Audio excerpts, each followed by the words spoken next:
Jesus, I have a desire. I want to be where you are.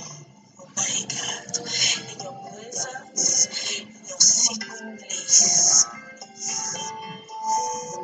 I want to see your face, your grace, because you are my God, my Savior, my everything.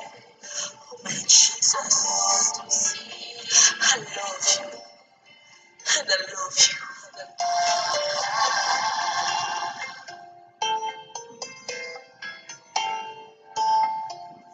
To see your face,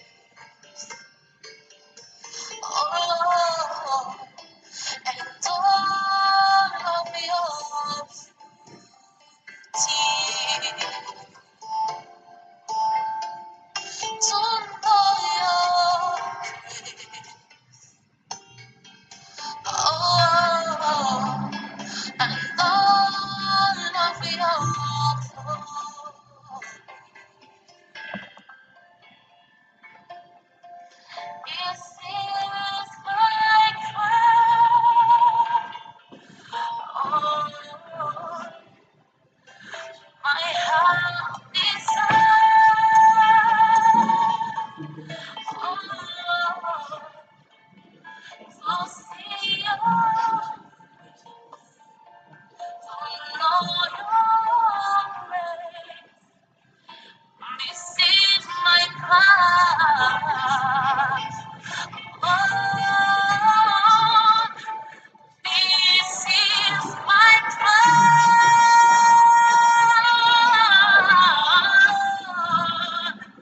My heart desires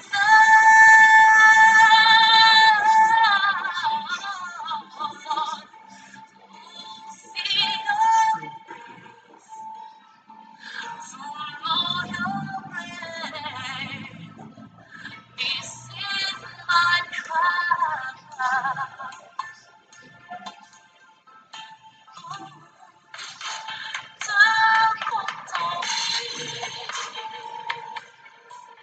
Seigneur, dans toute ta beauté, savourer ta grâce. Seigneur, dans toute ta grâce. Voici mon cri, Seigneur, et mon désir, Seigneur, te contempler, savourer ta grâce. Voici mon cri. Oh, voici mon cri, mon roi, mon Dieu, mon tout, et mon désir,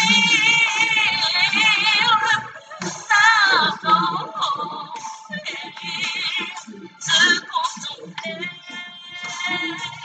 savourer bien de ta face. Oh, voici mon Seigneur,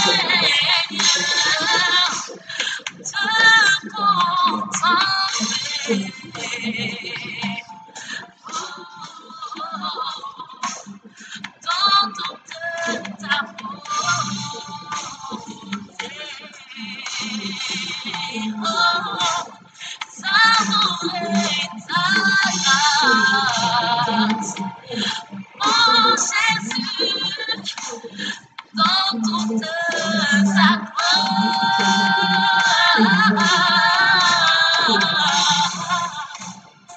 Voici mon Dieu, Seigneur, mon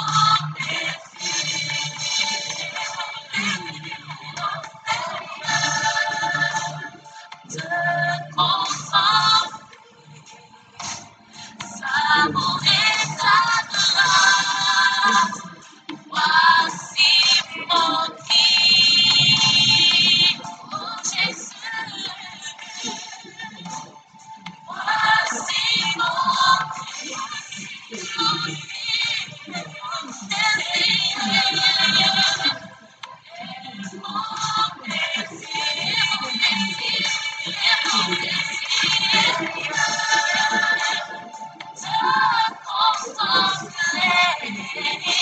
et savourer sa grâce. Voici mon cri, oh mon Dieu, je veux demeurer là où tu es, oh mon Dieu, marcher sur près de toi, Jésus, plonger dans tes bras. Voici mon cri, je veux te confondre et savourer ta grâce. C'est mon désir, Seigneur, mon roi. Je sais que toi, Seigneur, je ne vis que pour toi, mon ami.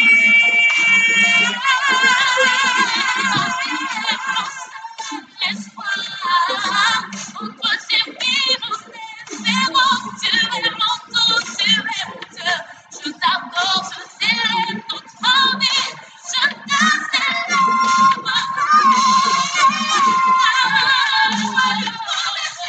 Je suis toute ma confiance, mon assurance, mon refuge, mon réconfort. C'est toi, Adonai, ma vie a désiré. Je te chante, je t'adore, je t'adore.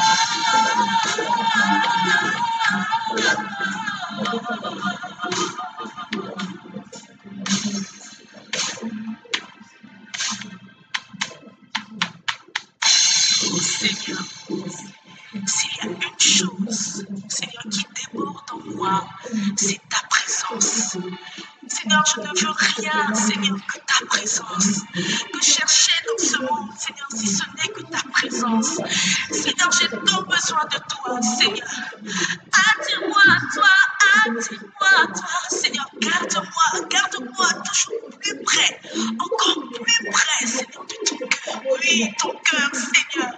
Je le désire tant ardemment, Seigneur. Entends mon cri, Jésus. Entends ma prière, Seigneur.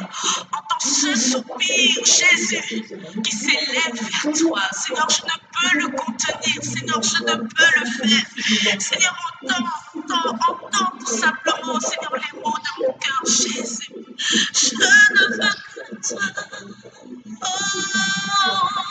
oh, oh, oh. Je ne veux que toi, je ne veux que toi, Seigneur.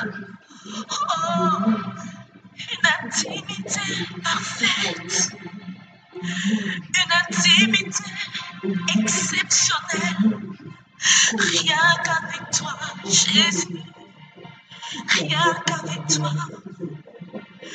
Une rencontre, Seigneur, telle que je n'ai jamais, Seigneur, pu avoir. Oh mon Dieu, Seigneur, quand je pense à toi, Jésus, Seigneur, tout en moi, Seigneur, est totalement, Seigneur, bouleversé, Jésus. Seigneur, parce que je sens, Seigneur, cette connexion, Jésus. Oh, Seigneur, cette connexion, Seigneur, si particulière, Jésus. Alléluia, alléluia, alléluia. Oh, Seigneur, je te prie, Seigneur, de toucher, Seigneur, de bénir, Seigneur. Toutes les personnes, Seigneur, Jésus, Seigneur, qui ont tant besoin de toi, Seigneur, à l'instant même. Oh, Jésus, Seigneur, que ton onction, Seigneur, les touche en rapide. Seigneur, je crois en toi, Seigneur, je crois que tu peux faire au-delà, Seigneur, de tout ce que nous pouvons, Seigneur, penser ou imaginer, Seigneur. Oui, Jésus, agis, Seigneur, agis dans les cœurs, agis dans les cœurs, agis dans les cœurs.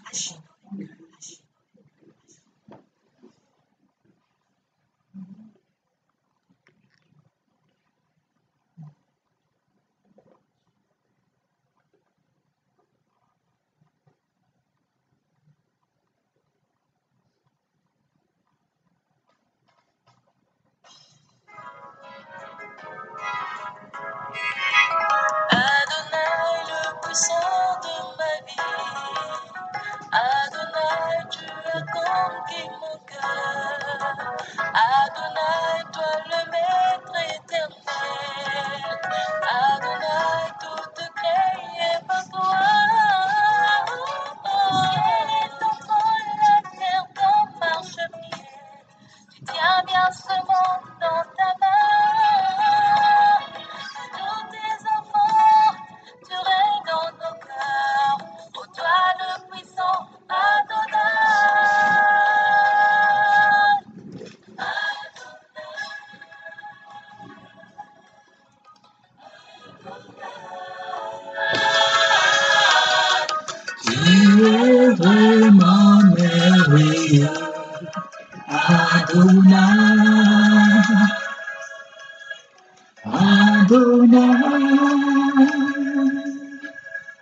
Adonai, tu es vraiment merveilleux, Adonai.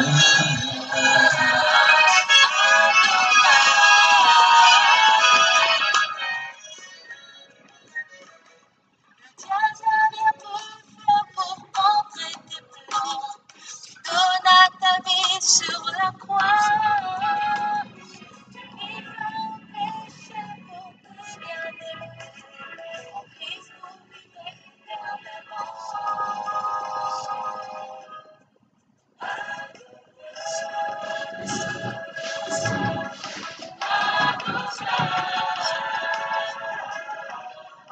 Tu es vraiment merveilleux, Adonai,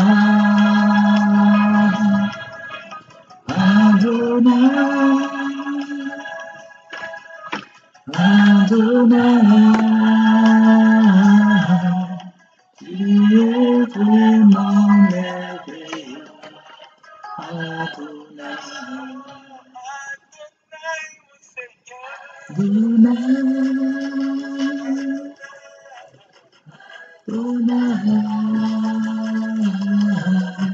tu es vraiment merveilleux, Adonai, Adonai, Adonai, tu es vraiment merveilleux, Adonai.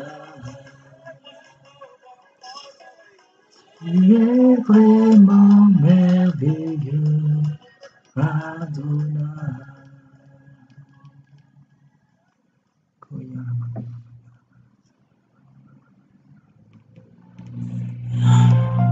Je veux te ressembler, Père.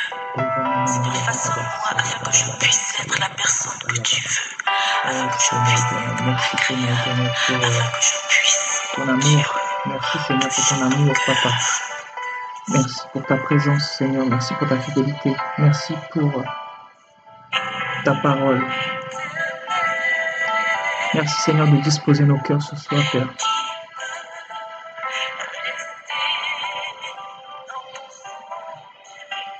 Oh Seigneur Jésus, nous te demandons, Père, de disposer nos cœurs, Seigneur, à recevoir ta parole ce soir, Seigneur. Nous savons que tu nous as enlevés, tu nous as tirés de la poussière, Seigneur, et que nous ne sommes que poussière, Seigneur. Nous ne sommes même pas dignes de nous tenir dans ta présence, Père. Parce que tu es Dieu, tu es celui qui a tout créé, Seigneur. Et de la poussière, Seigneur, tu as fait voir ta gloire. Tu as montré ta gloire, Seigneur, à travers ta création. Beaucoup t'ont rejeté, malheureusement, Père. Mais nous ne t'avons pas rejeté parce que nous te reconnaissons comme le Dieu véritable, le Dieu unique qui a créé le ciel, la terre, les animaux et toute chose qui se meut sur la surface de la terre, dans le ciel, sous la terre, partout et en toute chose, Seigneur. Nous voulons te donner la gloire. Nous voulons, Seigneur éternel, te bénir. Nous voulons te glorifier. Nous voulons, Seigneur éternel, t'exalter. Nous voulons, Seigneur, t'honorer. Nous voulons, Seigneur éternel, te mettre à la première place ce soir. Nous voulons nous effacer, éternel des armées. Nous voulons nous effacer, Père. Et nous voulons te prier dans le nom de Jésus-Christ parce que c'est le seul nom, Seigneur éternel, qui nous a été donné pour le salut de l'humanité. Et nous reconnaissons que tu es mort pour nous. Tu nous as aimé le premier, Père. Tu nous as aimé le premier, Père. Alors nous voulons nous effacer, Seigneur. Ma prière, Seigneur, c'est que tu donnes à chaque être humain ici connecté d'être des êtres spirituels, Seigneur, ce soir. D'être des gens qui comprennent la parole par l'esprit et non par la chair, Seigneur. Dispose les cœurs de chacun de nous, Seigneur, à recevoir cette parole que tu veux nous donner ce soir. Nous voulons être disposés pleinement, Seigneur. Nous voulons rester dans ta présence. Nous voulons recevoir tout ce que tu veux nous donner encore ce soir, Seigneur. Parce que nous savons que nous vivons une époque très difficile, Seigneur. Nous croyons que tu reviens, que tu es en train de revenir, que tu es à la porte, Seigneur éternel. Et que bientôt, Bientôt tes enfants vont être enlevés sur les nuées avec toi. C'est pour cela, Seigneur, que ton peuple a soif de cette véritable parole, Seigneur. Donne-nous cette parole encore ce soir, Seigneur. Brise toute distraction. Enlève toute distraction dans nos cœurs. Enlève tout ce que l'ennemi a planté contre ce message qui va apporter une délivrance dans le cœur de chaque personne qui est connectée ce soir. Je bénis ton saint nom, Seigneur, parce que je sais que tu es fidèle, Seigneur. Si nous ne sommes pas fidèles, nous les hommes, toi tu demeures fidèle par-dessus tout, parce que tu l'as manifesté ton amour pour nous à la croix, Père. Parce que tu nous as aimés, ton sang a coulé pour nous, Seigneur, pour nous redonner la vie éternelle. Parce que nous étions errants, nous étions vagabonds, nous étions perdus dans l'obscurité des ténèbres, Seigneur. Mais tu nous as aimés, tu as décidé de te dépouiller de ta gloire et de venir dans ce monde obscur, dans ce monde de méchanceté, dans ce monde impur, dans ce monde d'idolâtres, dans ce monde de religiosité, dans ce monde païen, dans ce monde pécheresse. Tu t'es fait chair, Seigneur, pour venir nous sauver, pour venir prendre la condamnation, Seigneur, à notre place. Tout est tombé sur toi, Seigneur. Toutes nos maladies, toutes nos difficultés, toutes nos épreuves, tous nos murmures, toutes les attaques de l'ennemi contre nous, Seigneur. Tout est retombé sur toi, Père éternel. C'est pour ça que nous voulons te bénir, nous voulons te mettre à l'honneur encore ce soir, Père éternel. Et je veux m'effacer, Père, le premier. Et je veux que tu nous parles, que tu parles à ton peuple ce soir à travers ta parole, Seigneur. Et je crois que tu vas être fidèle, Seigneur. Je crois que tu vas être fidèle comme à chaque fois, Seigneur. Parce que tu aimes ton peuple. Tu aimes tes enfants, Seigneur. Et tu es là pour nous faire du bien. Nous le croyons, Seigneur. Nous le croyons que tu t'es réservé un peuple qui n'a pas fléchi les genoux devant Baal, devant Babylone, devant la religion, devant les persécutions, devant les épreuves. Et nous voulons, Seigneur, écouter, entendre tout ce que tu as à nous dire ce soir. Que ta volonté soit faite ce soir, Père. Parce que tu connais toutes choses. C'est toi qui sondes les reins. C'est toi qui sondes les cœurs. C'est toi qui sondes les hommes. Tu connais toutes choses, Seigneur. Et tu connais l'intention de ton serviteur ce soir. L'intention de ton serviteur, c'est de faire avancer ton royaume, Seigneur. Nous ne sommes pas là pour la gloire des hommes, mais nous sommes ici pour te glorifier, toi, éternel des armées. Parce que sans toi, nous ne serions pas là. Sans toi, nous n'aurions aucune espérance, Seigneur. Sans toi, nous irions en enfer pour l'éternité. Mais tu ne l'as pas permis, Seigneur, parce que tu nous as aimés le premier. Alors à toi seul toute la gloire, Seigneur. Nous voulons refléter l'humilité que tu as eue il y a 2000 ans, éternel. Au combien plus forte raison nous devons suivre ton exemple et t'obéir et comprendre ta parole et marcher selon ta parole, Seigneur. Enlève toute suffisance qui sont dans nos cœurs.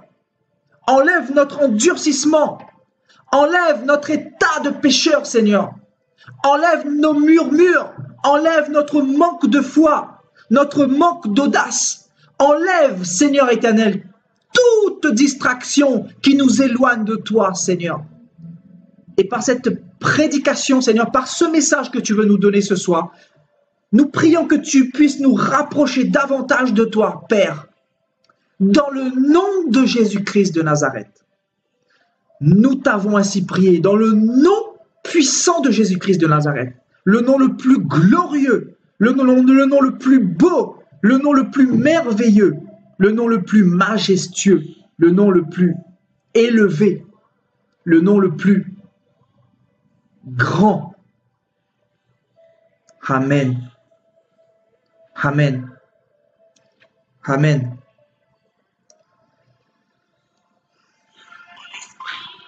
Mes frères et sœurs, bonsoir, bonsoir. J'espère que vous allez bien. J'espère que vous avez passé une bonne semaine malgré les épreuves auxquelles nous sommes confrontés, bien évidemment. Parce que pour la plupart d'entre nous qui avons goûté à Jésus-Christ, vous le savez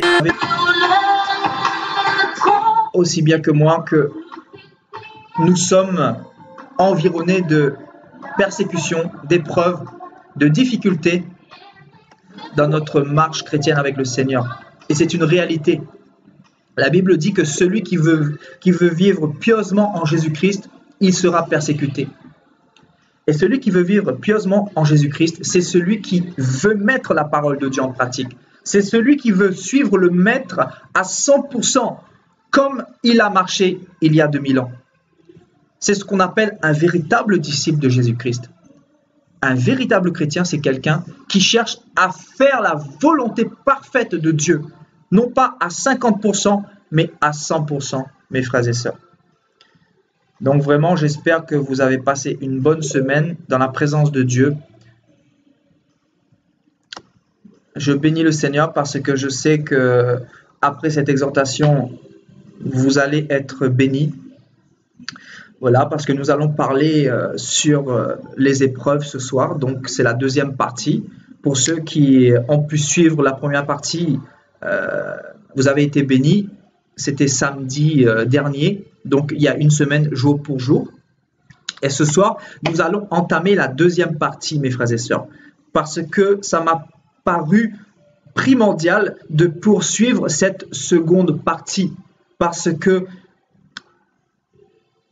nous sommes dans les épreuves.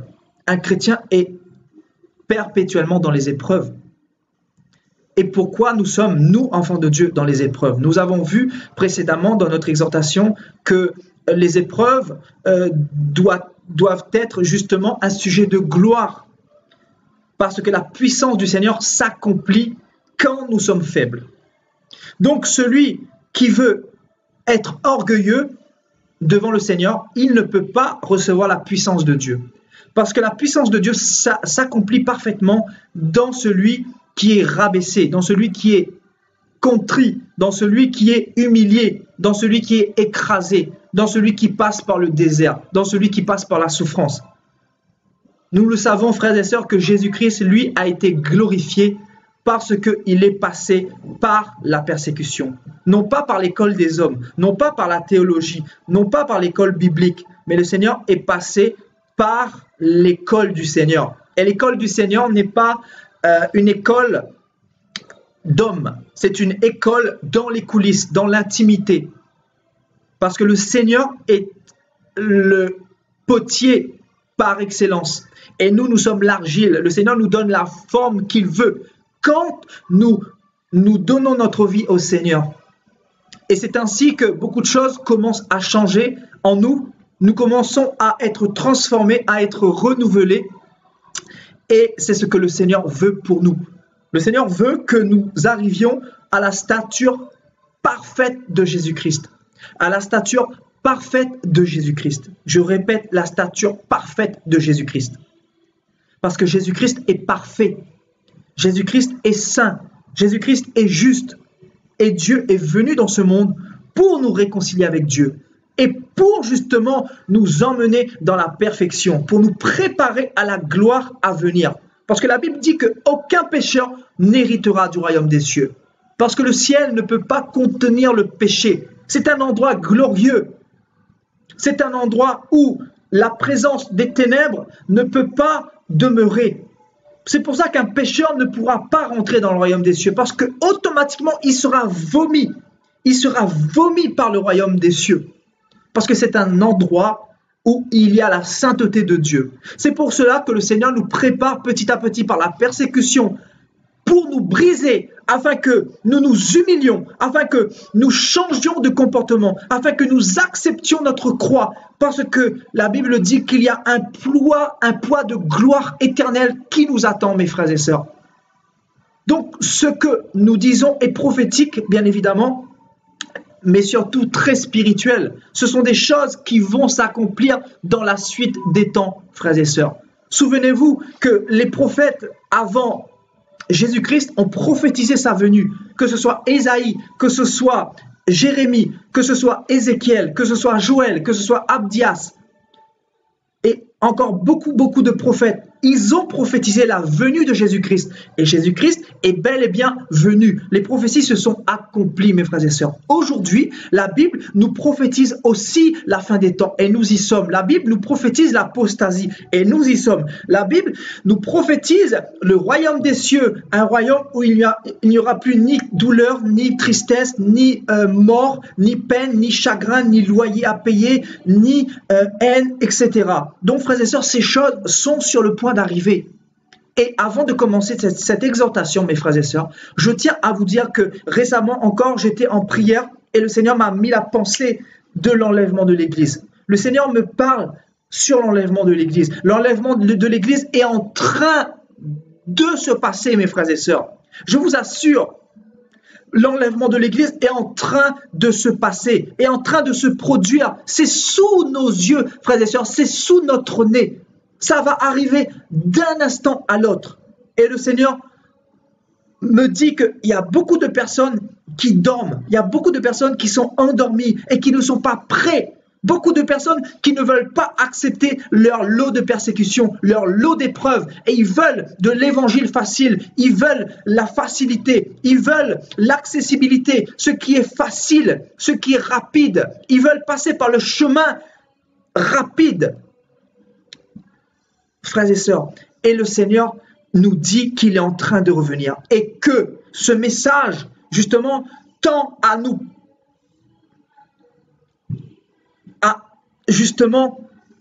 nous encourager à accepter les épreuves, à accepter les persécutions, à accepter les moments difficiles, à accepter les rejets de notre famille, de nos amis, des gens du monde, parce que le Seigneur nous a choisis du milieu du monde justement pour nous donner ce royaume de gloire, pour nous donner ce royaume de gloire. Et il y a un prix à payer, mes frères et sœurs. Le prix à payer, c'est quoi? Le prix à payer, ce n'est pas des billets de banque.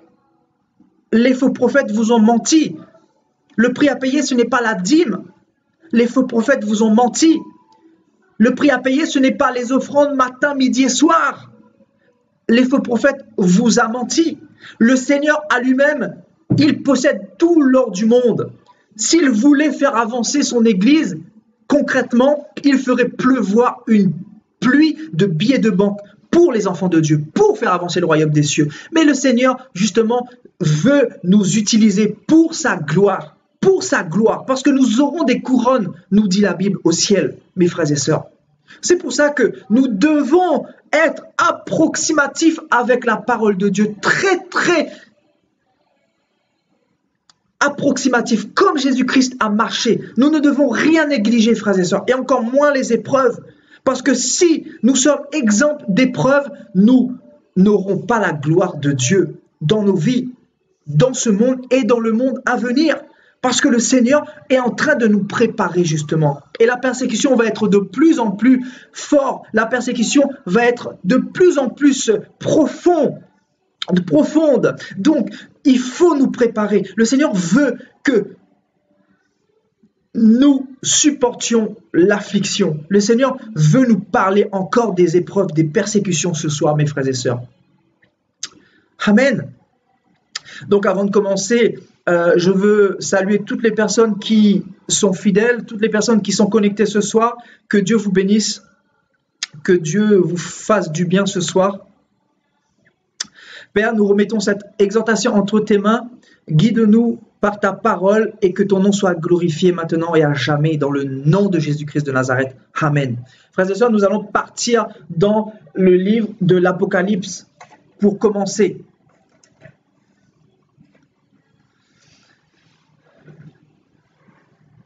Donc, Apocalypse,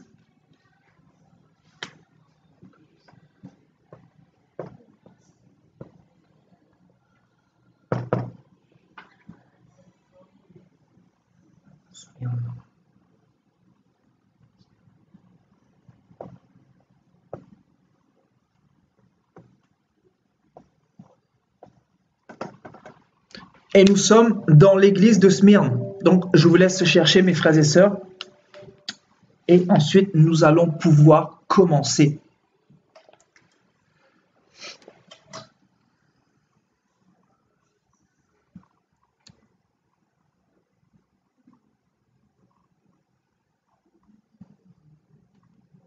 Amen. Nous lisons la parole de Dieu. Donc, Apocalypse, chapitre 2, à partir du verset 8. Là, c'est le Seigneur qui parle et qui adresse un message à l'église de Smyrne. L'église de Smyrne qui représente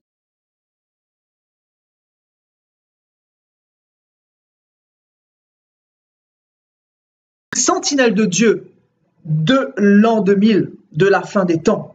Les sentinelles de Dieu qui sont de plus en plus cachées, qui sont de plus en plus persécutées parce que leur message ne passe pas. Babylone les a vomis. Voilà, c'est revenu, mes frères et sœurs. Donc, Smyrne représente les chrétiens de cette génération, les chrétiens véritables, les chrétiens qui marchent avec le Seigneur fidèlement, les chrétiens qui ont compris que le royaume des cieux est une réalité, les chrétiens qui n'ont pas peur de souffrir pour Christ, les chrétiens qui ont tout laissé pour suivre Jésus-Christ, les chrétiens qui ont tout abandonné pour suivre le Maître, parce qu'ils savent qu'il y a une grande récompense qui les attend bientôt dans le royaume des cieux, frères et sœurs. Donc, l'église de Smyrne représente, écoutez bien, les chrétiens de cette génération, les sentinelles, ceux qui sont cachés, parce que vous savez, frères et sœurs, que le Seigneur est en train de plus en plus enlever ses brebis des bâtiments d'église, de Babylone, de ceux qui se disent du Seigneur et qui ne sont pas du Seigneur, parce que le Seigneur ne nous a pas appelés à nous asseoir dans un bâtiment entre quatre murs tous les dimanches. C'est pas la volonté du Seigneur pour nous. Le Seigneur nous a appelés parce qu'il nous a aimés, parce qu'il voulait nous sauver, parce qu'il voulait nous donner le salut pour que nous allions justement transmettre sa gloire et aussi véhiculer ce salut-là que l'humanité a besoin, mes frères et sœurs. Donc voilà la mission première du Seigneur, mes frères et sœurs. Donc le Seigneur est en train de retirer de plus en plus des sentinelles, il est en train de les mettre à part, de les préparer pour qu'ils aillent sur le terrain. Parce que beaucoup ont été disqualifiés par le Seigneur. Parce que beaucoup ont rejeté le Seigneur. Beaucoup ne servent pas le Jésus de la Bible. Parce que s'ils servaient le Jésus de la Bible, ils auraient marché comme Jésus-Christ a marché il y a 2000 ans. Et comment Jésus-Christ a marché? Jésus-Christ était dans les synagogues, il était au bord des plages, il était dans les rues, il était sur tous les fronts, il était partout, frères et sœurs, il était partout, là où étaient les malades, là où étaient les perdus. Aujourd'hui, où sont les véritables sentinelles de Dieu? Où sont les chrétiens? Les chrétiens, ceux qui se disent de Jésus-Christ, ceux qui prétendent aimer Dieu, ils sont entre quatre murs, ils sont dans un bâtiment d'église. Ils sont en train de plus servir leur pasteur que servir le royaume de Dieu. Donc, frères et sœurs, voilà la génération dans laquelle nous vivons. Tout paraît normal, alors que ce n'est pas normal du tout. Et ce qui n'est pas normal paraît normal. Mais, frères et sœurs, c'est incroyable. C'est ça l'apostasie. C'est ce que nous vivons. Amen. Donc, Apocalypse chapitre 2 à partir du verset 8. Écrit à l'ange de l'église de Smyrne. Voici ce que dit le premier et le dernier, celui qui était mort et qui est revenu à la vie. Je connais ton affliction et ta pauvreté, bien que tu sois riche, et les calomnies de la part de ceux qui se disent juifs et qui ne le sont pas, mais qui sont une synagogue de Satan.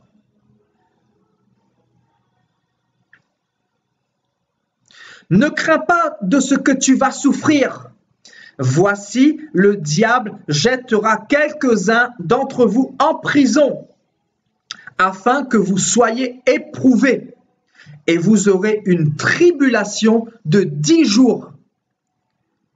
Puis le Seigneur dit, sois fidèle jusqu'à la mort, et je te donnerai la couronne de vie. Que celui qui a des oreilles entende ce que l'Esprit dit aux églises. Celui qui vaincra n'aura pas à souffrir la seconde mort. Amen. Amen. Voilà mes frères et sœurs. Ici, le Seigneur s'adresse encore une fois à l'église de Smyrne, qui est une préfiguration de la sentinelle du Seigneur. C'est l'exemple parfait que le Seigneur recherche. L'église de Smyrne est un modèle pour nous les chrétiens. Nous devons prendre exemple sur ce modèle de cette église de Smyrne, frères et sœurs. Le Seigneur m'a conduit directement dans ce passage parce que ce passage est puissant. Ce passage ne vous parle peut-être pas, mais le Saint-Esprit va nous parler. Vous verrez les révélations qui sont puissantes dans ce passage-là, mes frères et sœurs. Donc, le Seigneur dit à l'église de Smyrne, « Je connais ton affliction. »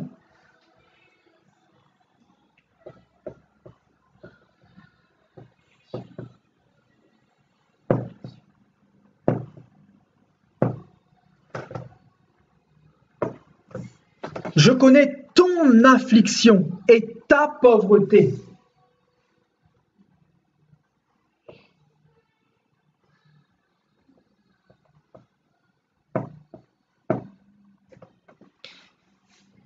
Bien que tu sois riche,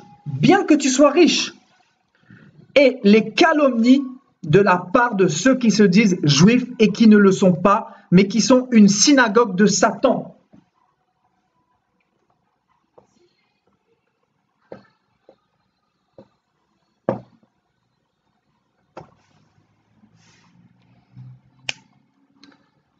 Ne crains pas de ce que tu vas souffrir.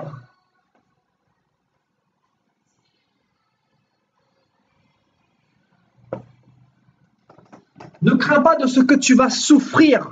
Voici le diable jettera quelques-uns d'entre vous en prison afin que vous soyez éprouvés.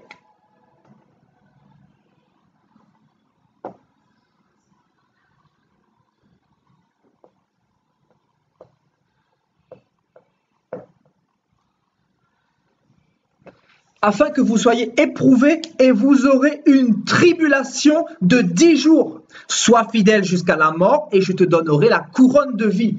Une tribulation.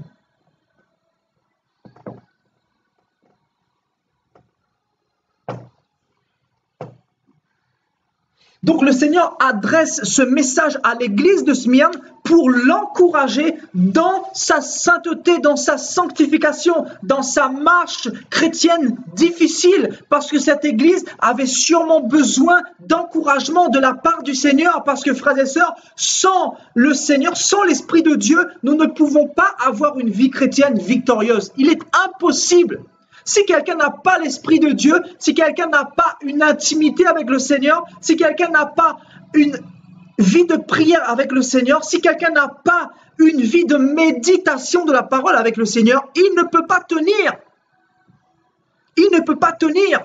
Et là, le Seigneur était en train de parler à cette église, comme le Seigneur nous parle aujourd'hui par ce passage. Le Seigneur est en train d'encourager cette église de Smyrne, qui était, écoutez bien, dans l'affliction. C'est puissant ce passage-là, frères et sœurs. Écoutez bien. Cette église était dans l'affliction, dans la pauvreté.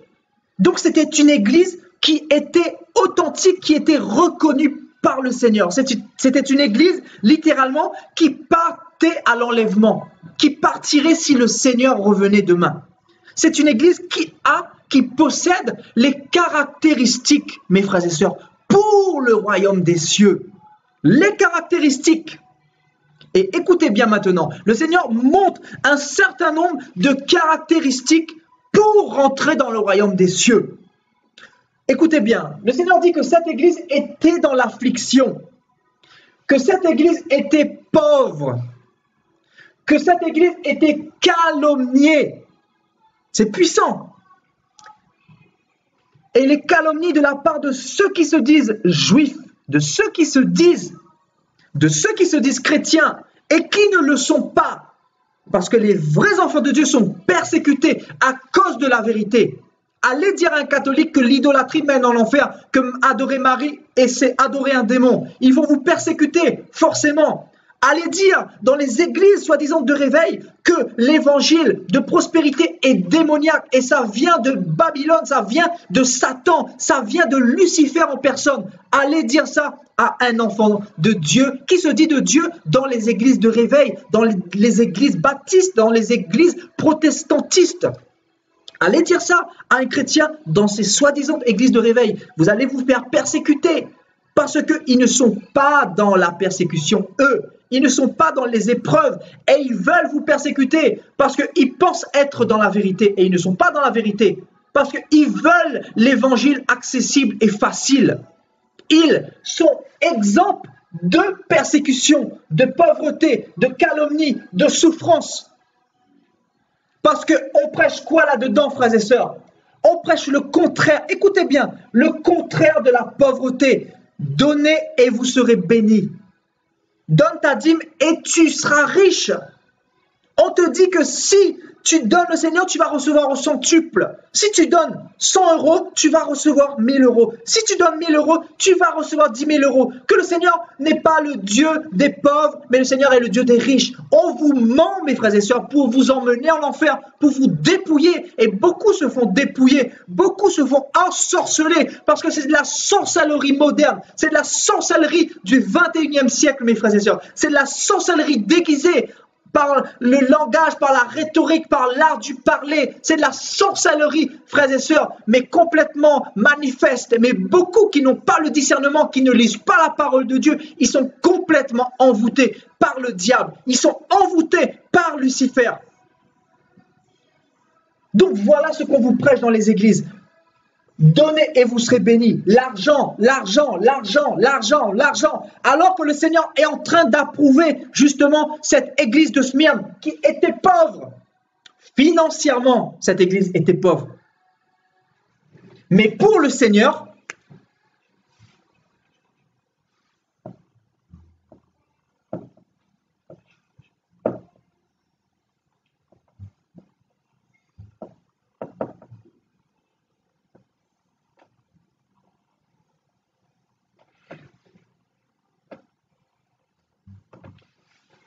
riche pour Dieu. Pourquoi riche? Parce que le Seigneur veut nous dire que la bénédiction n'est pas financière.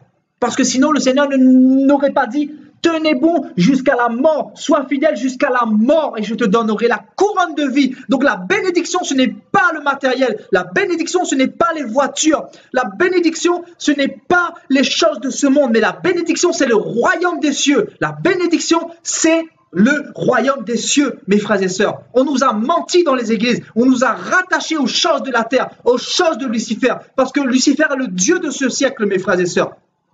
Voilà la dure réalité de nos églises aujourd'hui. C'est une triste réalité, mes frères et sœurs. Et beaucoup de chrétiens suivent cette mouvance-là. Alors que le Seigneur dit, rentrez par la porte étroite, car large est le chemin qui mène à la perdition. Et beaucoup qui passent par là. Il y en a beaucoup qui vont rester à l'enlèvement de l'église et ils ne vont pas comprendre. Et je le répète de la part du Seigneur, ceux qui suivent la mouvance de l'évangile de prospérité, ceux qui suivent les faux messages de dîmes, etc., les faux messages qui vous demandent de donner matin, midi et soir, de donner 5 offrandes par jour, etc., il y aura des surprises. Ce n'est pas parce que le Seigneur vous utilise par des dons, par des prodiges, par des miracles, par la délivrance, par les dons spirituels, que vous partirez à l'enlèvement de l'église. Le Seigneur est clair et net là-dessus. Ceux qui me disent Seigneur, Seigneur n'entreront pas tous dans le royaume des cieux, mais seulement ceux qui font la volonté de mon Père qui est dans les cieux. Et Luc 6, verset 46 nous dit, pourquoi m'appelez-vous Seigneur, mais ne faites-vous pas ce que je vous commande? Pourquoi? Parce que les gens n'aiment pas Dieu. Les gens ne veulent pas souffrir pour Dieu. Les gens ne veulent pas littéralement de Dieu. Ils ne veulent pas l'affliction. L'église de Babylone ne veut pas l'affliction.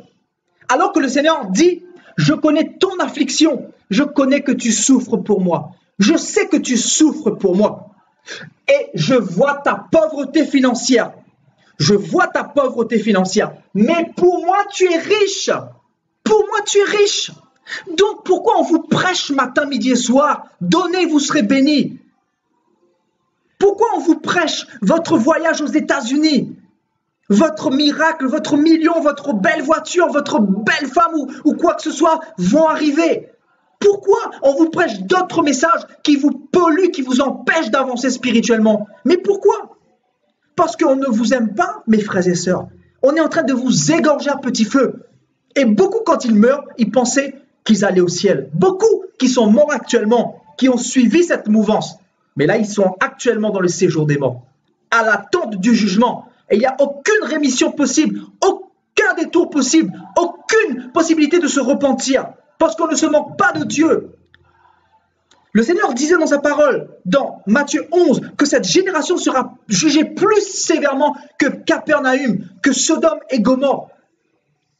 Parce que nous avons, frères et sœurs, la grâce la plus absolue. Nous avons les 66 livres de la Bible, je le dis souvent. Nous avons le Saint-Esprit. Nous avons Jésus-Christ qui a payé le prix pour nous. Dieu lui-même qui a payé le prix pour nous, qui a coulé son sang pour nous sauver, pour nous justifier devant le diable. Quel prétexte voulons-nous encore trouver pour le salut? Le Seigneur a dit, tout est accompli. Le tout est accompli, c'est quoi? C'est marcher dans les pas de Dieu, tout simplement. La parole de Dieu n'est pas compliquée. Les lois de Dieu ne sont pas compliquées. Mais c'est nous qui la compliquons, la parole de Dieu, parce que nous choisissons ce que nous voulons choisir. Aujourd'hui, nous avons des chrétiens tellement hypocrites qui choisissent les versets qu'ils veulent. Ils choisissent la parole, les versets qu'ils veulent. Ils la découpent comme à la maternelle, mes frères et sœurs. Comme à la maternelle. Aujourd'hui, nous avons des chrétiens, mais ce n'est pas des chrétiens, ce sont des bébés, des mini-bébés spirituels. Je vous dis, le Seigneur, quand il voit ces chrétiens-là, mais ce sont des mini-bébés spirituels qui ne grandissent jamais. Ils sont toujours à l'âge de 6 mois. Et ils n'ont pas d'évolution, parce qu'ils ne portent pas de fruits. Le Seigneur a dit, celui qui ne porte pas de fruits, je le retrancherai. Et celui qui a besoin d'un coup de main, je mettrai du fumier autour de lui, dans les racines, afin d'essayer de faire en sorte qu'il porte du fruit. Je l'enverrai des prophètes, je l'enverrai des serviteurs, je me révélerai à lui. Mais est-ce que son cœur n'est pas trop endurci pour entendre mon message, pour entendre ma parole? Parce que le Seigneur a déjà tout accompli. Que voulons-nous que Jésus-Christ fasse encore pour nous, mes frères et sœurs? Je connais les calomnies de la part de ceux qui se disent juifs et qui ne le sont pas. Donc c'était une église dans les calomnies. C'était une église qui était attaquée par justement des religieux qui pensent connaître Dieu mais qui ne connaissent pas Dieu, qui ne connaissent pas Dieu, des religieux qui vont à l'église tous les dimanches, des religieux qui ont leur pasteur, leur père spirituel soi-disant, alors qu'il y a un seul père spirituel, c'est Jésus-Christ de Nazareth. Aujourd'hui, je le disais quand je suis parti en Afrique, les pasteurs sont devenus les médiateurs entre nous et Dieu. Et les gens pensent qu'ils iront au ciel. Mes frères et sœurs, on ne se moque pas de Dieu. Le Seigneur reviendra prendre une église sans tache ni ride et irrépréhensible. Une église qu'il connaît. Le Seigneur reviendra prendre une épouse. Il ne reviendra pas prendre des hypocrites. C'est clair, net et précis, mes frères et sœurs.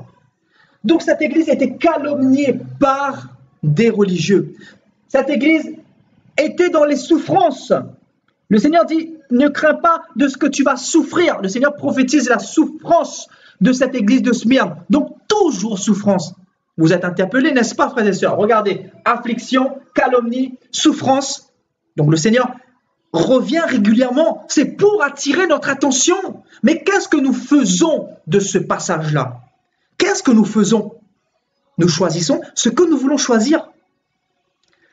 Donc, je connais que tu vas souffrir pour moi et que le diable jettera quelques-uns d'entre vous en prison afin que vous soyez éprouvés. Une église dans les épreuves. Une église dans les épreuves.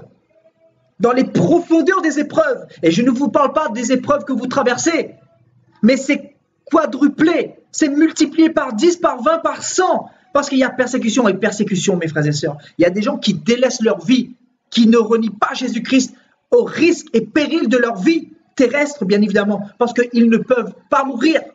La Bible dit que si Christ est en nous, ce n'est plus nous qui vivons, mais c'est Christ qui vit en nous. Et si Christ vit en nous, il est capable de nous ressusciter à notre mort.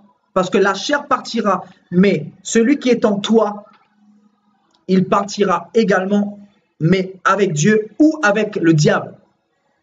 Ça, c'est clair, net, mes frères et sœurs. Afin que vous soyez éprouvés et que vous aurez une tribulation. Donc, l'épreuve et les tribulations, vous aurez une tribulation de 10 jours. Donc, le Seigneur prophétise encore les tribulations. Le Seigneur prophétise ces choses-là, frères et sœurs. Ce n'est pas que pour l'église de Smyrne. Je vous ai dit que l'église de Smyrne, ça représente les sentinelles du Seigneur dans cette génération. Les sentinelles qui sortent des bâtiments d'église, qui se préparent pour les noces de l'agneau, qui se préparent dans les coulisses, qui marchent par la foi avec le Seigneur, avec sincérité, avec intégrité de cœur, dans la sainteté, dans la sanctification, qui connaissent leur Dieu. Des sentinelles qui savent qu'ils n'ont pas besoin de fréquenter une église locale pour être sauvés. Parce que le Seigneur a dit que vous n'êtes pas sauvés par les œuvres, mais par la foi, au moyen des œuvres, bien évidemment. Il n'a pas dit, vous êtes sauvés en partant dans une église locale. C'est pas ce qu'il a dit. Vous êtes sauvés par la foi. La foi, c'est quoi? La foi, c'est porter sa croix. C'est accepter les épreuves. C'est accepter les calomnies. C'est accepter les souffrances. C'est accepter les tribulations, c'est accepter l'affliction, c'est accepter d'être pauvre. Même si tu es pauvre, sache que le Seigneur t'approuve. Ce n'est pas parce que tu n'as pas de moyens financiers que le Seigneur n'est pas avec toi. Les hommes t'ont menti. C'est le système de l'apostasie qui nous a mis ça dans le crâne, mes frères et sœurs, pour nous égarer de la vérité. Mais la Bible dit que vous connaîtrez la vérité et la vérité vous affranchira. La vérité finit toujours par affranchir. Parce que là où il y a l'Esprit de Dieu, les œuvres des ténèbres sont exposées, mes frères et sœurs.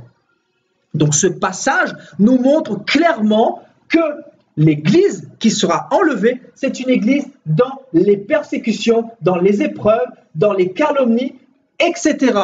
Donc toi, qui es-tu pour être exempt de ces persécutions-là? Toi qui te dis chrétien, toi qui ne veux pas souffrir, toi qui ne veux pas porter ta croix, qui es-tu pour ne pas passer par ce même chemin, ce même cheminement que l'église de Smyrne?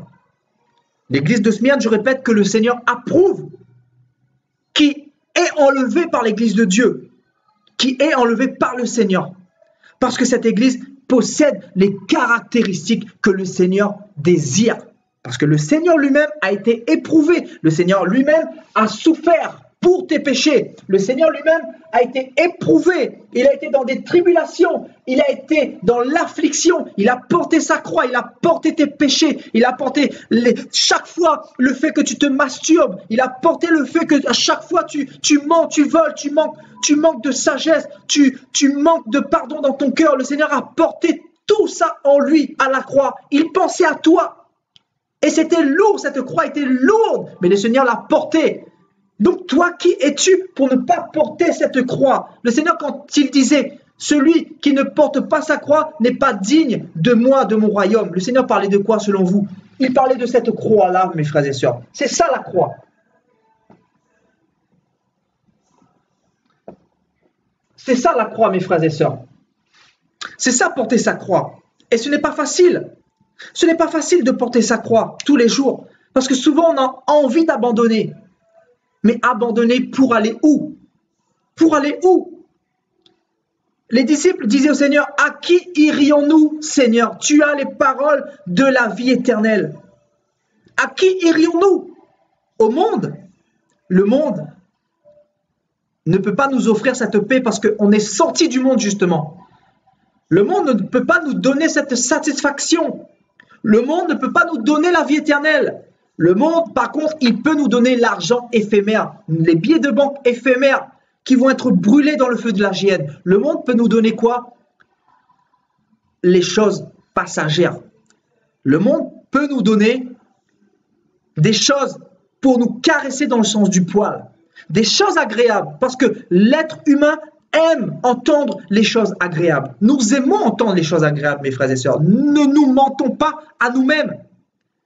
Hier, moi comme vous, nous avons entendu des choses agréables. Mais la brebis du Seigneur, elle rejette ce message. Elle rejette le message de la prospérité, le message qui vient de l'ennemi.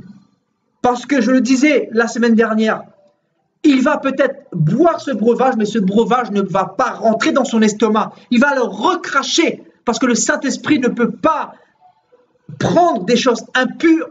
Et quand tu as le Saint-Esprit en toi, tu as aussi la connaissance en toi. Tu as aussi la parole de Dieu en toi. Tu as aussi le discernement en toi. Tu as aussi la lumière en toi. Et quand tu as toutes ces choses, tu ne peux que avoir le discernement. Les écailles sont ôtées de tes yeux. Et tu peux tenir ferme parce que tu sais que le Seigneur lui-même a souffert pour nous et que le Seigneur approuve l'église de Smyrne et que le Seigneur n'est pas le Seigneur des riches, le Seigneur n'est pas le Dieu des milliardaires de ce monde parce qu'il a pris les gens des choses viles du monde pour montrer sa gloire. Des personnes qui étaient derrière les troupeaux comme David, comme Saül, etc. Le Seigneur prend les choses viles du monde pour montrer sa gloire à travers ses serviteurs. Et je suis le parfait exemple, mes frères et sœurs. C'est comme ça que le Seigneur fonctionne. Le Seigneur n'est pas le Dieu des milliardaires. Pas du tout. Parce que les milliardaires se suffisent à eux-mêmes. Leur argent les suffise amplement. Ils sont voilés par le Dieu de ce siècle, par le Dieu Mammon. Parce qu'il est là pour mettre un voile sur nos yeux, pour nous empêcher de voir la splendeur de l'évangile de Christ. Il est là pour ça, mes frères et sœurs. Donc les épreuves, est-ce que tu veux porter ta croix pour entrer dans le royaume des cieux? Je suis en train de parler à quelqu'un, toi qui viens de te convertir. Si tu crois que la vie chrétienne est facile, détrompe-toi. Détrompe-toi, tu vas souffrir pour Christ. Tu vas être rejeté, tu vas être lapidé. Tu vas être persécuté par tes collègues. Tu ne vas rien comprendre. Tu vas te dire, mais pourquoi cela m'arrive? Mais le Seigneur permet toutes ces choses pour que tu puisses rentrer dans le royaume des cieux, pour briser ton orgueil. Parce que si tu ne passes pas par la souffrance, comment veux-tu que le Seigneur travaille ton caractère? Mais tandis que le Seigneur t'abaisse, le Seigneur t'écrase, il peut travailler ton cœur et il peut faire de toi quelqu'un à la stature parfaite de son Fils Jésus-Christ. C'est pour ça que tu as besoin d'être éprouvé par le Seigneur. Tu as besoin de passer par ce désert. Tu dois accepter la persécution. Tu dois accepter les épreuves. Tu dois bénir Dieu quand tu passes par des épreuves, par des persécutions. Frères et sœurs, l'homme n'aime pas les persécutions. Moi, le premier, nous n'aimons pas les persécutions. Mais il faut dire merci au Seigneur. Il faut dire, Seigneur, nous te bénissons pour ces épreuves-là. Parce que le Seigneur va t'approuver quand tu passeras par ces persécutions-là. Souvenez-vous de 2 Corinthiens, chapitre 12, ce que le Seigneur disait à Paul. Ma grâce te suffit, car ma puissance s'accomplit dans la faiblesse. La grâce du Seigneur te suffit amplement. Parce que le Seigneur ne t'abandonne pas. Tu crois que le Seigneur est loin de toi? Détrompe-toi. L'ennemi te met des pensées dans la tête pour te faire croire que le Seigneur s'est retiré de toi. Pourquoi l'ennemi te fait croire que le Seigneur n'est plus avec toi, que le Seigneur ne t'aime pas? C'est tout simplement parce que tu abandonnes. Pour que tu abandonnes la foi, mon ami. Parce que l'ennemi veut te décourager. Laisse-moi te dire que l'ennemi va tout faire pour te décourager. Il va passer par les hommes, il va passer par tes pensées, il va passer par ta chair, il va passer par ta famille, par tes collègues, il va passer par les païens, il va passer par les religieux pour te calomnier, il va passer par les hommes pour te décourager, pour te traiter de secte, de gourou, pour te traiter de personne bizarre qui a changé du jour au lendemain. L'ennemi va passer par les gens de l'humanité, par les païens, pour te déstabiliser, pour t'intimider, pour que tu abandonnes. C'est pour ça que le Seigneur veut t'éprouver justement, pour t'emmener dans la dimension supérieure. Parce que le Seigneur ne pourra pas t'emmener dans la gloire à venir si tu n'acceptes pas de porter ta croix. Parce que derrière une persécution, derrière les outrages, derrière les combats, derrière les afflictions, il y a la gloire de Dieu, mon frère, ma sœur. Et si tu ne passes pas par ces persécutions, tu ne pourras pas aller dans la gloire de la maison à venir. Parce que le Seigneur dit clairement que la gloire de la deuxième maison sera plus grande que la première maison. Actuellement, tu es dans cette première maison. Toi qui viens de te convertir, tu es dans cette première maison et tu es dans le processus de connaître Dieu. Tu veux connaître Dieu, tu veux apprendre du Seigneur. C'est pour ça que tu es là ce soir. Mais justement, le Seigneur te dit, accepte mes combats, accepte mes persécutions que je permets dans ta vie, accepte les calomnies des hommes, accepte toutes ces choses parce que c'est moi qui le permets. C'est moi qui le permets pour te façonner, pour t'émonder, pour briser ton caractère, pour briser ton orgueil, parce que les orgueilleux ne rentrent pas dans mon royaume, parce que les méchants ne rentrent pas dans mon royaume, parce que les voleurs ne rentrent pas dans mon royaume, parce que les personnes qui ne pardonnent pas ne rentrent pas dans mon royaume. Le Seigneur te prépare davantage en profondeur, parce que le Seigneur travaille en profondeur quand il permet la souffrance. Tu es éprouvé, tu pleures des fois, tu gémis, mais le Seigneur connaît tes souffrances et le Seigneur va te justifier. C'est pour ça que ce n'est pas toi qui combats, mais c'est Dieu qui doit combattre pour toi. Tu dois simplement accepter de porter ta croix. Parce que le Seigneur a dit, celui qui ne portera pas sa croix, il ne pourra pas me suivre. Il ne sera pas digne de moi. Amen.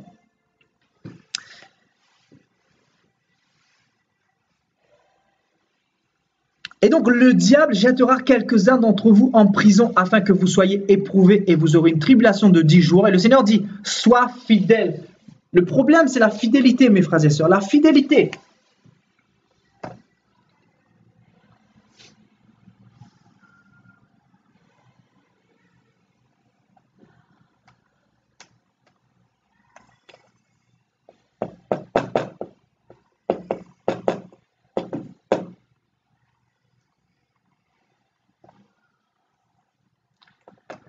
Ce qui nous manque, c'est la fidélité, mes frères et sœurs. Le Seigneur demande à l'église de Smyrne d'être fidèle, de ne pas baisser la garde, de rester vigilant face à l'ennemi, parce que l'ennemi va venir d'une manière où vous ne vous attendez pas.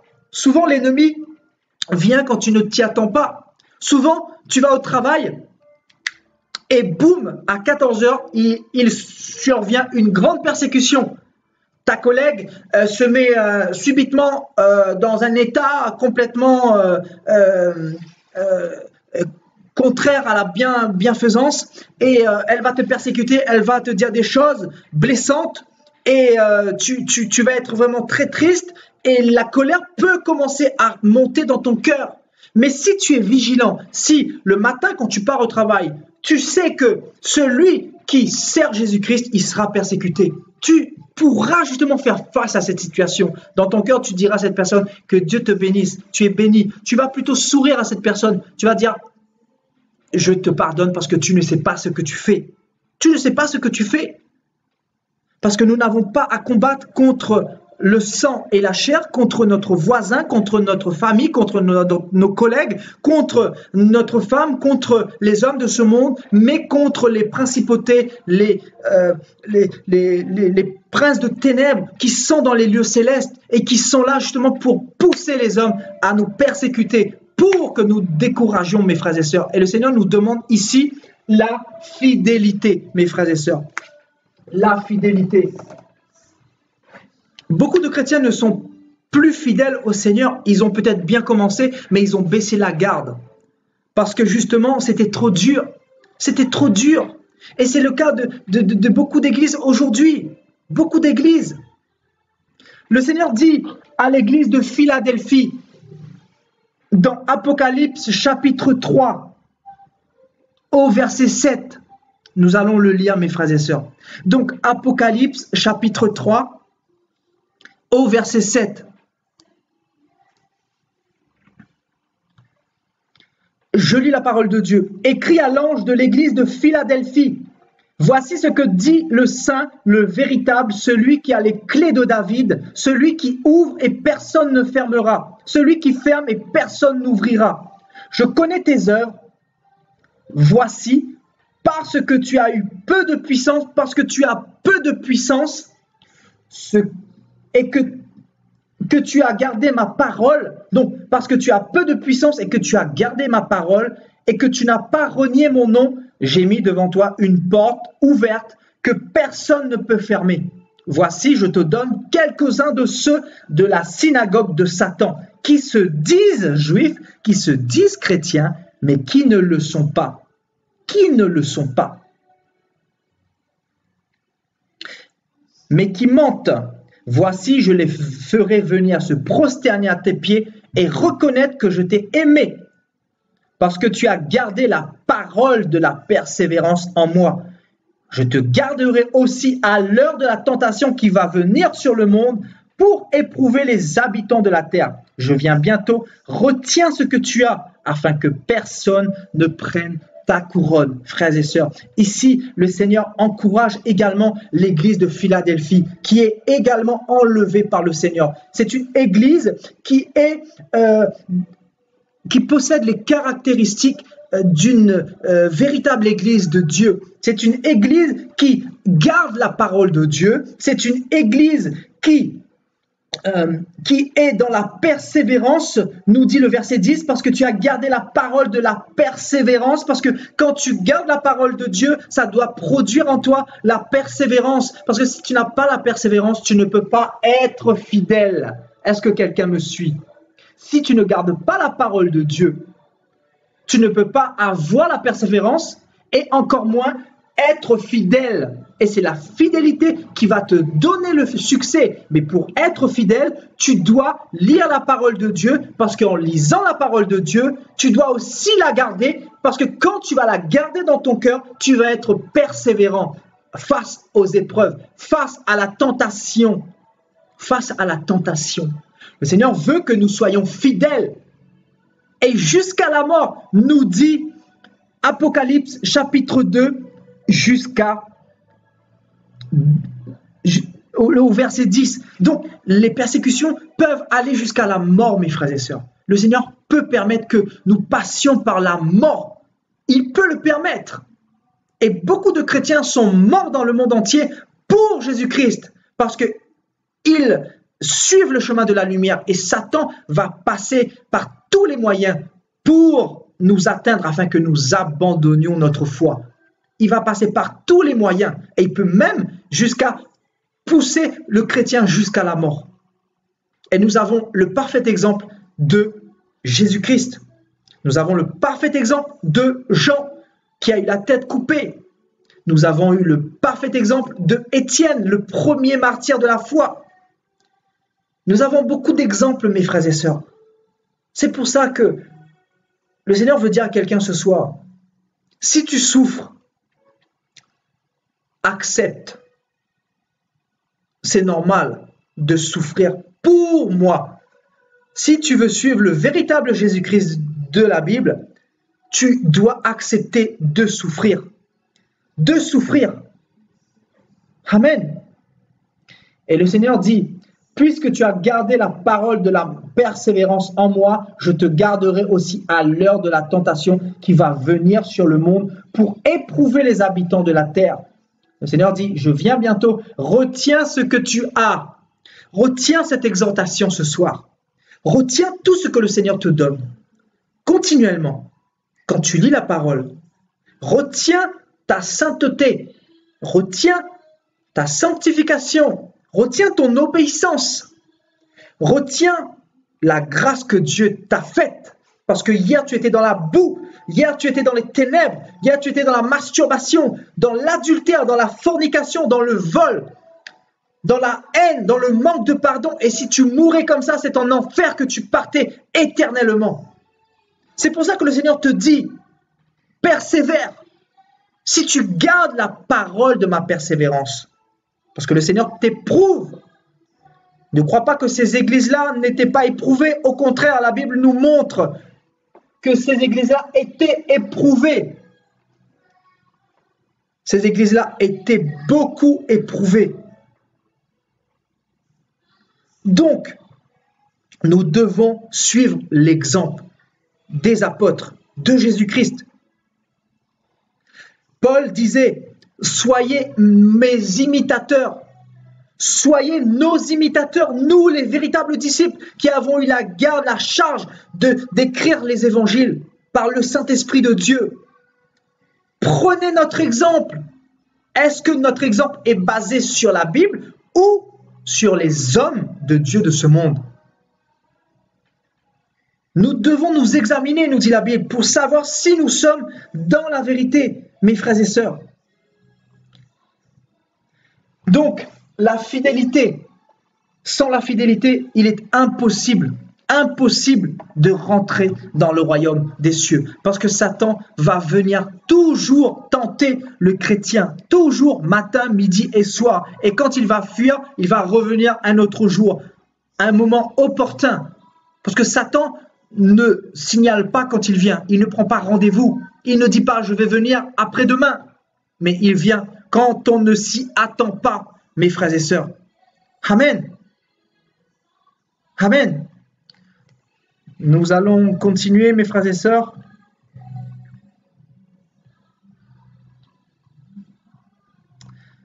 Nous allons prendre nos Bibles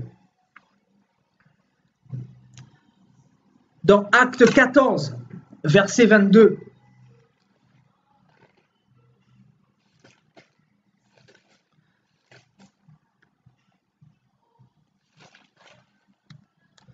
Acte 14. En fait, ce message est dur, mais ce message a pour but de vous faire prendre conscience de la réalité des épreuves dans la vie chrétienne. Parce que si vous n'êtes pas persévérant, si vous n'êtes pas ferme, vous n'allez jamais tenir. Et vous allez regretter amèrement, très amèrement. Parce que si le Seigneur revenait demain et que vous n'étiez pas prêt, c'est là que vous allez vous mettre à chialer, à pleurer. Parce que vous allez vous souvenir de cette exhortation ce soir. Vous allez forcément vous souvenir de cette exhortation ce soir. Parce que le Seigneur est en train de vous parler ce soir. Vous allez vous souvenir de cette exhortation et vous vous direz, ce frère nous a parlé. Dieu a parlé à travers ce frère et nous avons pris la parole à la légère. Et frères et sœurs, je ne vous souhaite pas d'être dans cette optique, d'être dans ce cas de figure, parce que le Seigneur est en train de revenir. Je vous disais tout à l'heure que le Seigneur m'a montré encore en prière que l'enlèvement est en train de se passer. L'enlèvement est dans cette génération, ça va se produire, mes frères et sœurs. Il y a quelque chose de terrible qui se prépare spirituellement. Il y a quelque chose de terrible qui se prépare spirituellement. D'un point de vue du diable et de Dieu. Parce que l'homme impie, frères et sœurs, il est en train d'arriver. Il est en train d'arriver. Et le Seigneur va revenir prendre ses enfants prochainement. Donc nous sommes dans cette période où le Seigneur va revenir. Va revenir dans cette génération-là. Écoutez bien, dans cette génération-là, non pas dans 100 ans, dans 200 ans, mais dans cette génération-là. Écoutez bien cette prophétie, mes frères et sœurs. Le Seigneur va revenir dans cette génération-là. Dans cette génération-là. C'est pour ça que le Seigneur veut que nous nous préparions davantage. Parce qu'il y aura de plus en plus de persécutions. Et beaucoup baissent la garde, malheureusement.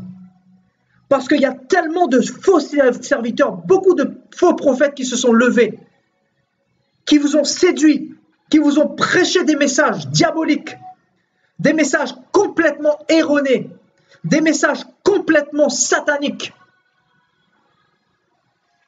Beaucoup de faux prophètes vous ont envoûté par des faux messages, par des fausses prédications, par des fausses prophéties. Ils vous ont envoûté parce que le diable est assis dans les églises aujourd'hui, mes frères et sœurs. Dans beaucoup d'églises, 90 à 95% d'églises, le diable est assis dans les églises. Et le Seigneur ne reviendra pas prendre une église à demi prête, mais parfaite. Parfaite. Et là, je n'ai pas le temps de rentrer dans les détails, parce que nous pouvons le voir dans le livre de l'Apocalypse que l'église de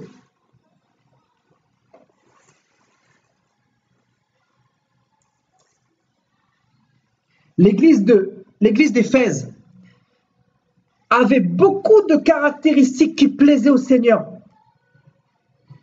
Mais cette église n'était plus dans la vérité. Cette église n'était plus dans la vérité. n'était plus dans la sainte doctrine. Pourtant, cette église faisait des bonnes choses pour le Seigneur. Cette église nourrissait les veuves, peut-être. Cette église nourrissait les orphelins, peut-être. Cette église prêchait la parole, peut-être, dans les rues. Cette église annonçait l'évangile dans les rues. Mais cette église n'était pas dans la vérité. Et c'est le cas de l'église d'Éphèse. Cette église ne partira pas. C'est pour ça que le Seigneur vous dit qu'il faut vous préparer davantage. Parce que l'église qui sera enlevée, mes frères et sœurs, écoutez-moi bien, l'église qui sera enlevée, ça sera vraiment l'église qui aura été brisée par les persécutions, par le Seigneur. L'église qui aura été éprouvée. Parce que si tu veux vivre pieusement en Jésus-Christ, tu ne peux pas être acclamé des hommes. La Bible dit, malheur à vous lorsqu'on dira de vous toutes sortes de bons témoignages. Toutes sortes de bons témoignages. Je ne sais pas ce que les gens disent de vous. Je vous pose la question, qu'est-ce que les gens disent de vous? Parce que moi, je sais que j'ai des persécutions par les religieux, par les catholiques, par ceux qui se disent chrétiens réveillés, ceux de ma famille, ceux de mes amis qui m'ont connu dans le monde, et même des frères qui prétendent être frères, mais ce sont des faux frères. Est-ce que vous avez ces persécutions-là? Pour l'amour de la vérité, est-ce que vous l'avez ces persécutions-là? Est-ce que vous n'avez pas peur de dire la vérité ouvertement? Ouvertement, c'est ça que le Seigneur attend. Le Seigneur a dit dans la parole, puisque vous n'êtes ni bouillant ni froid, je vous vomirai de ma bouche. Le Seigneur ne recherche pas la tiédeur. Le Seigneur ne recherche pas des chrétiens à moitié. Le Seigneur recherche des véritables sentinelles de Dieu qui mettent toutes, je dis bien toutes, les choses en œuvre pour ne pas tomber dans la distraction, pour continuer malgré les difficultés, malgré les épreuves, malgré les persécutions. Le Seigneur prend plaisir dans le cœur contrit, dans le cœur humilié, dans le cœur persécuté, dans le cœur malheureux, dans le cœur repentant, dans le cœur triste, dans le cœur éprouvé, mes frères et sœurs. Donc la question que je vous pose aujourd'hui, est-ce que vous êtes persécutés pour Jésus-Christ? Ne vous mentez pas à vous-même, mes frères et sœurs. Beaucoup d'entre vous sont encore très religieux et vous le savez. Et je parle à des personnes ici ce soir. Je parle à quelqu'un ce soir. Vous avez peur de dire la vérité. Vous avez peur de dire la vérité parce que vous avez peur qu'on vous traite de secte, qu'on vous dise que vous êtes bizarre, qu'on vous traite de personne pas normale par votre famille, par votre mère, par votre entourage, par vos collègues, par les gens de ce monde. Vous avez peur de vous lever et d'aller prêcher l'évangile parce que vous vous dites, je n'ai pas envie d'être persécuté, je n'ai pas envie de souffrir pour Christ. La question que je te pose, est-ce que tu souffres pour Christ? Est-ce que tu es persécuté pour Christ? Aujourd'hui, le Seigneur te dit, peut-être que tu n'es pas prêt, mais le Seigneur est en train de te préparer par ce message. Tu ne peux plus rester la même personne à partir d'aujourd'hui. Parce que la parole de Dieu va t'affranchir encore une fois ce soir. La parole de Dieu va t'affranchir afin de te transformer davantage, afin que tu te lèves pour cette génération, pour aller dans les rues, pour aller témoigner la gloire de Dieu, pour faire ce que tu peux faire, du peu que tu peux faire pour le Seigneur. Parce que le Seigneur est en train de revenir. Le Seigneur est en train de revenir. Et le Seigneur veut t'utiliser.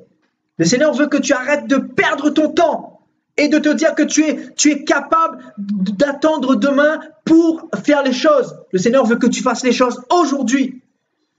Aujourd'hui, que tu acceptes les persécutions pour l'évangile de Christ, pour gagner des âmes.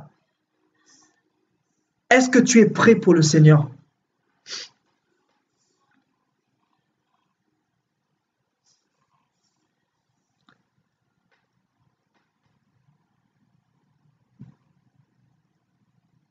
Est-ce que tu es prêt pour le Seigneur?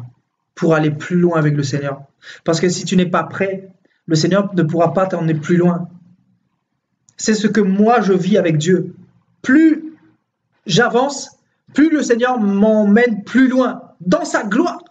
Mais si je ne me lève pas, si j'ai peur de souffrir, si j'ai peur d'être éprouvé, si j'ai peur d'être calomnié, si j'ai peur d'être pauvre parce que je veux garder mon argent, si j'ai peur d'être dans les tribulations, comment voulez-vous vivre la gloire de Dieu? Comment voulez-vous avoir cette couronne que le Seigneur vous a promis?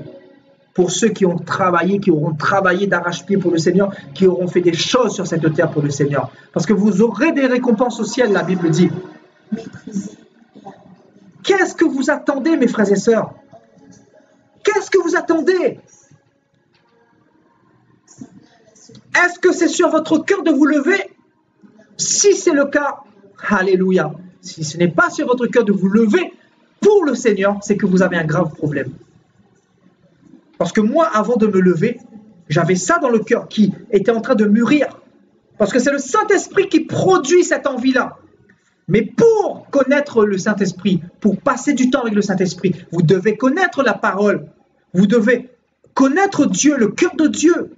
Parce que quand tu connais le cœur de Dieu qui est amour, tu te lèves pour aller sauver, pour aller propager la parole, pour porter ton témoignage sur les réseaux sociaux, pour dire les choses, matin, midi et soir, pour dire les choses, tout le temps, pour prêcher la parole à une âme qui est perdue, qui a besoin de Jésus-Christ.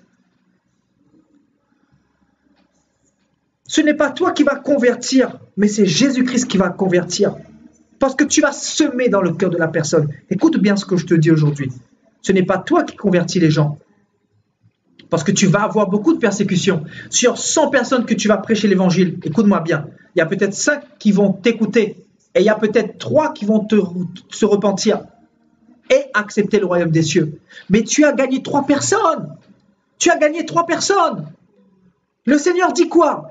Il y a plus de joie au ciel pour une âme qui se repent que 99 justes qui n'ont pas besoin de repentance. Je répète, le Seigneur a dit, c'est le Seigneur qui a parlé. Vois-tu comment le Seigneur aime les âmes?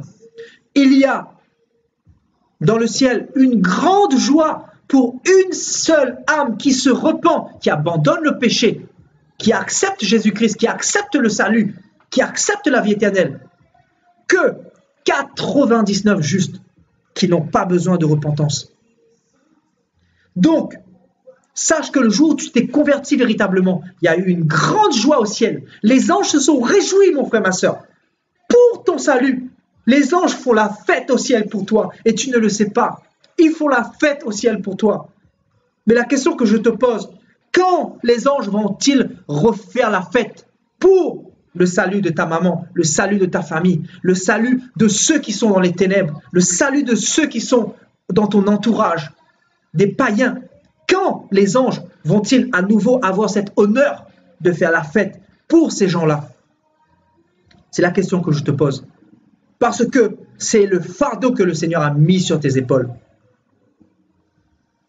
La souffrance, les persécutions. Parce que tu seras persécuté, tu seras rejeté pour ce message. Mais tu dois connaître le Dieu que tu sers d'abord. Et pour le connaître, tu dois connaître la parole de Dieu. Tu dois passer du temps dans la parole de Dieu. Tu dois passer plus de temps dans la parole de Dieu que dans les feuilletons, que dans les murmures, que dans les distractions, que sur Internet, que sur Facebook. Mes frères et sœurs, beaucoup d'entre vous, vous perdez du temps inutilement. La Bible dit, Paul disait, rachetez le temps parce que les jours sont mauvais. Rachetez le temps parce que les jours sont mauvais. Et vous, vous passez plus de temps sur les réseaux sociaux que dans la parole de Dieu. C'est terrible, hein? Et vous voulez être béni. Vous voulez être béni. Comment vous voulez être béni? Comment vous voulez que le Seigneur vous utilise dans les miracles, dans les prodiges, si vous ne vous levez pas, mes frères et sœurs? Si vous ne vous levez pas, comment vous voulez que le Seigneur vous utilise? Moi, dans mon cœur, je sens un feu. Le Seigneur va faire de grandes choses encore dans les rues. Je sens qu'il y a quelque chose qui est sur le point de se passer. des choses glorieuses.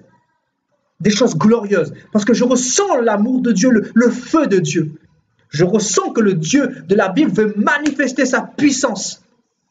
Manifester sa puissance. Veut démontrer qui il est dans le mont Carmel que nous sommes. Parce que nous sommes entourés de distracteurs. Nous sommes entourés de religieux. Nous sommes entourés de chrétiens qui ne veulent pas se lever de leur chaise, de leur bâtiment d'église. Des chrétiens qui ne veulent pas aller en eau profonde, qui ne veulent pas aller plus loin avec le Seigneur. Des chrétiens qui se contentent de ce qu'ils ont reçu du Seigneur, c'est tout. Et ils ne veulent pas faire ce que le Seigneur a fait.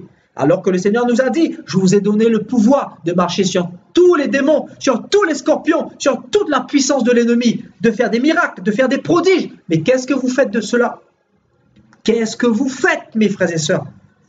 Je vous pose la question, qu'est-ce que vous faites pour le Seigneur?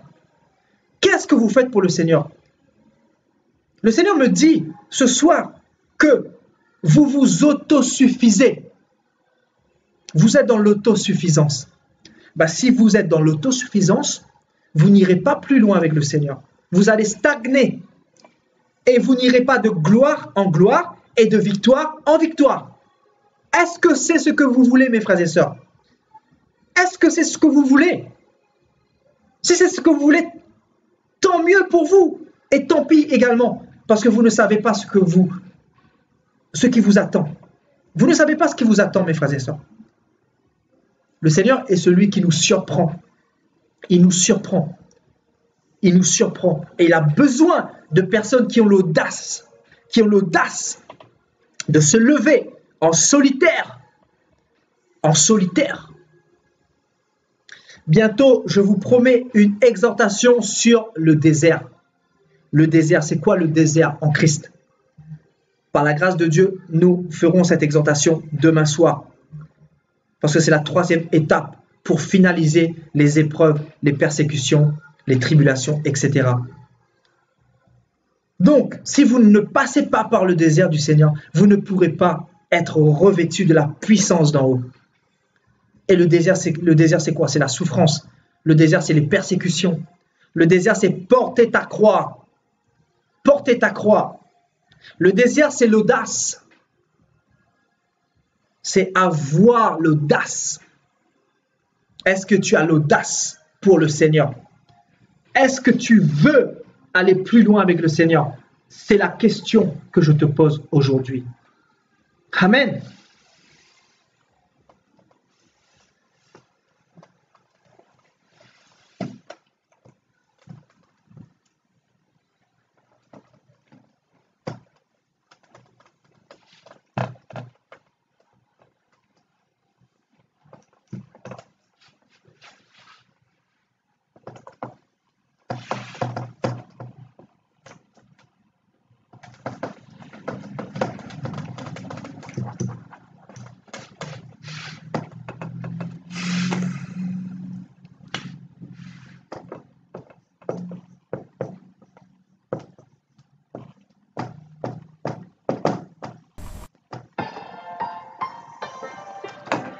Parce que vous ne pouvez pas vous dire chrétien depuis 30 ans, depuis 5 ans, depuis 8 ans, depuis 10 ans, et ne pas porter du fruit.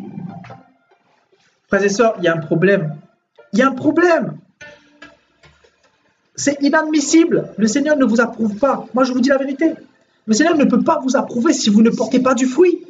Mais pour porter du fruit, il faut, mes frères et sœurs,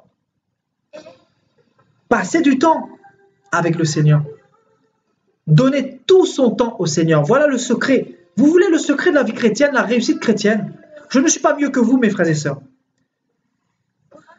Je ne suis pas mieux que vous. C'est simplement que je me consacre à Dieu. 100%. Je me consacre à Dieu entièrement. C'est pour ça que je suis connecté à Dieu en permanence. Parce que je ne laisse à l'ennemi aucune chance. Aucune chance, je dis bien, de me déstabiliser, de faire obstacle dans ma vie chrétienne. Aucune chance. Parce que je sais que le Seigneur m'a racheté à un grand prix. Et que recevoir ces révélations, si tu ne nourris pas cela avec la parole de Dieu, avec la présence de Dieu, tu ne peux pas tenir. Il est impossible. Et pour tenir, encore faut-il passer par le désert, aimer souffrir pour Dieu, aimer les persécutions, les épreuves. Parce que si tu n'aimes pas souffrir, tu ne peux pas aller loin avec le Seigneur. Il est impossible. Amen. Actes chapitre 14, verset 22. On va lire à partir du verset 20. À partir du verset 20. Mais les disciples, l'ayant entouré, il se leva et entra dans la ville. Le lendemain, il partit pour Derbe avec Barnabas. Quand ils eurent évangélisé cette ville, et fait un certain nombre de disciples, ils retournèrent à Lystre, à Icône, à Antioche, fortifiant l'esprit des disciples, les exhortant à persévérer dans la foi. Alléluia. Persévérer dans la foi, mes frères et sœurs, et disant que c'est par beaucoup de tribulations qu'il nous faut entrer dans le royaume des cieux. Donc là, les disciples,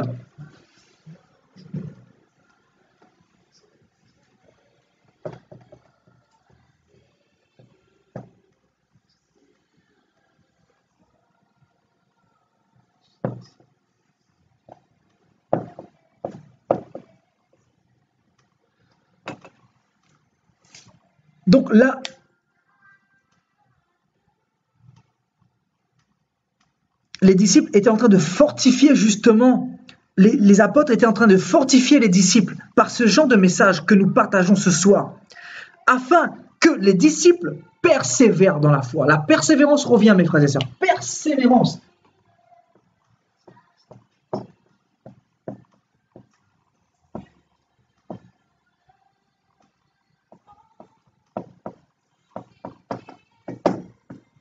Persévérance dans la foi. Persévérance dans la foi. Car c'est par beaucoup de tribulations.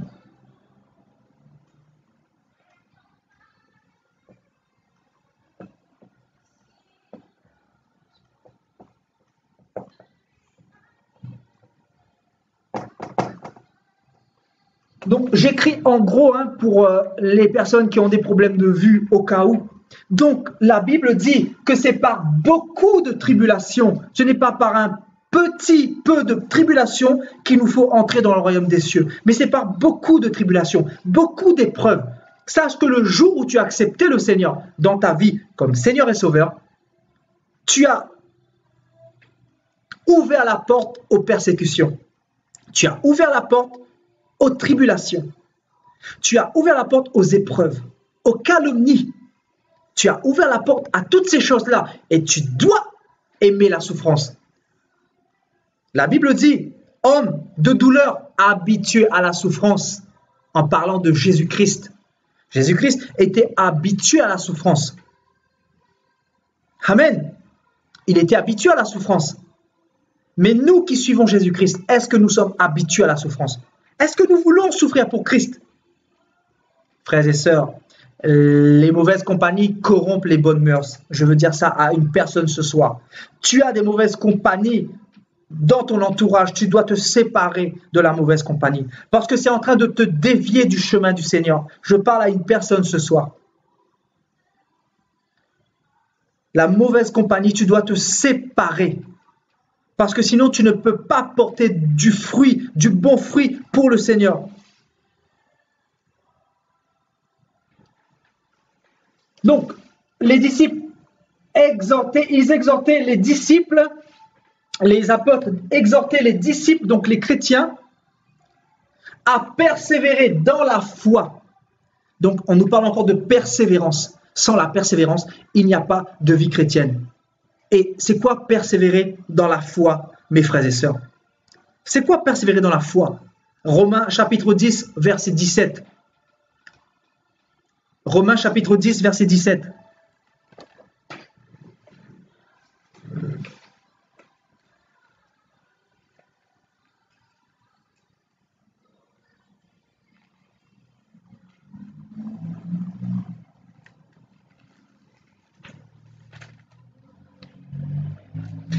Ainsi, la foi vient de ce que l'on entend, et ce que l'on entend vient de la parole de Christ.